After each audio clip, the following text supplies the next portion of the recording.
Buenas tardes, señores de Alsotrial 4x4.com. Nos encontramos en esta tarde espectacular, una tarde de 4x4, en donde Regional es el patrocinante del día de hoy. ¿Qué me puede contar el supervisor de Regional de la zona oriental? Bueno, muchas gracias una vez más por esta oportunidad.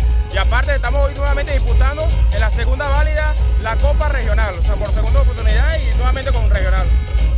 En verdad, muchas gracias por esta oportunidad y quiero invitarlos a todos a que sigan participando en este tipo de eventos que de verdad son muy importantes para las familias.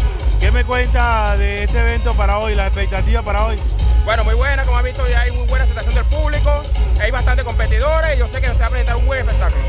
¿Qué me cuentas tú de Alsotrial 4x4.com en la cobertura de todos los eventos fangueros a nivel oriental? Excelente, de verdad, en el municipio aledaño donde hacemos trabajo nosotros, se ha visto bastante cobertura y nosotros sabemos que en todas las partes que hemos estado con los piques fangueros y otro tipo de actividades también deportivas, siempre están presentes, que es lo importante para resaltar todo el deporte que se hace aquí en la zona.